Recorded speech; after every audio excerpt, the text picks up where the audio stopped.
का नामकरण कर रहे हैं, आप चुपचाप किसी से मत कहना, अपने अपने पुत्रों को तैयार करके वहाँ गायत्री कोट में ला जाना, किसी से कुछ मत कहना। नंद बाबा तैयार होकर के चले गए। यशोदा जी के मन में शंका हो गई, ये कह रहे हैं कि इतने बड़े ज्ञानी हैं, भूत भविष्य वर्तमान के ज्ञानी हैं, अरे सब सच सच बता देते हैं, सच सच जानते हैं, क्या यह सच में इतने ज्ञानी हैं या केवल इनकी प्रसिद्धि है? तो क्या करें, एक बार इनसे इनकी परीक्षा ले। क्या परीक्षा में? यशोदा जी कहती है रोहिणी से, रोहिणी मेरे पुत्र को तू पकड़, तेरे पुत्र को मैं पकड़। अगर वह सच में ज्ञानी होगा तो पहचान जाएगा कि हमने अपने अपने पुत्रों को क्या कर बैठा है, बदल रखा है। खाली झोला जा पड़ी झोला तो नहीं पहचानेगा। तो दोनों ने अपने अपने पुत्र को बदला। वहां गई, नंद बाबा ने कार्यक्रम शुरू किया, स्वस्ति वाचन पढ़ा।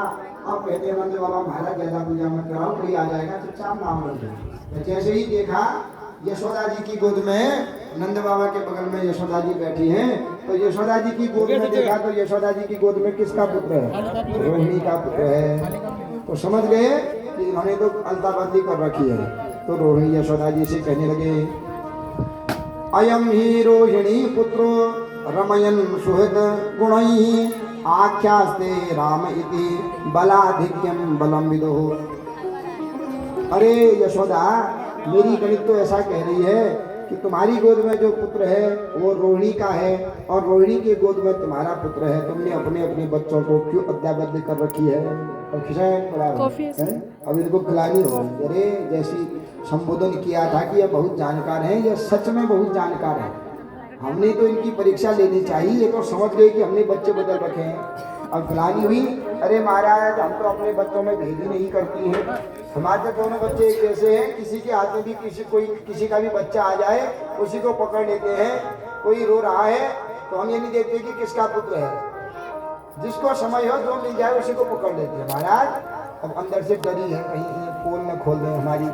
अब नंद गर्गाचार्य भी कहते हैं बड़ी बात बना रही है, आई थी मेरी परीक्षा लेने और अभी बता दो कि मेरी परीक्षा लेने आई थी और क्या क्या सोच करके आई थी।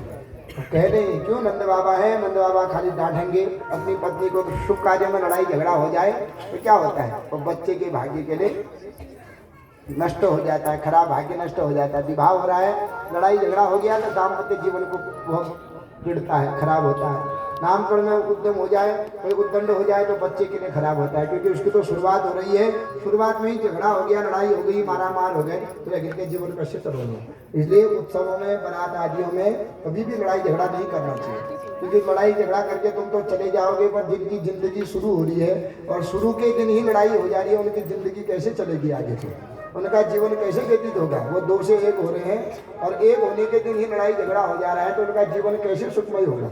इसलिए कभी दूसरे के घर में जाकर के लड़ाई झगड़ा नहीं करना चाहिए। जहाँ पर उत्सव हो रहा है, कुछ हो रहा है, तो यह उनके जीवन पर असर होता है, उनका जीवन भी दुखमय होता है, कष्टमय होता है।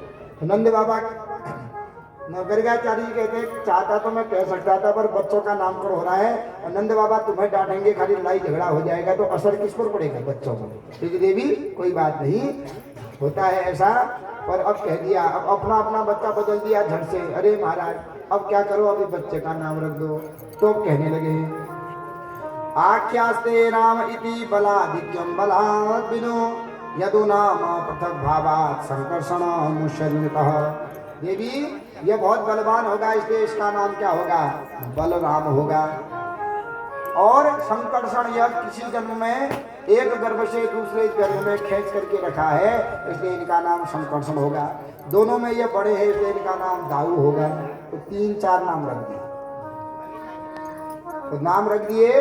अब यशोदा जी कहती है महाराज इनके पुत्र का तो नाम रख दिया, अब मेरी गोद में जो एक काला कलोटा बैठा है इसका भी तो नाम रख दो।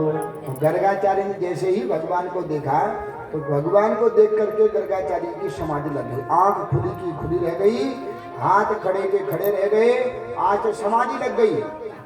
2 मिनट, 5 मिनट, 10 मिनट, 15 मिनट नंद बाबा और यशोदा देखती है कि अब बोलेंगे, पर मुंह खुलेगा, खुला रह गया, कुछ बोले नहीं, न पलक जो है झपकाते हैं। तो यशोदा जी समझ गई कोई ना कोई उपद्रव हो रहा है। अरे अपने नंद बाबा से कहते महाराज पूछो क्या हुआ गुरु जी?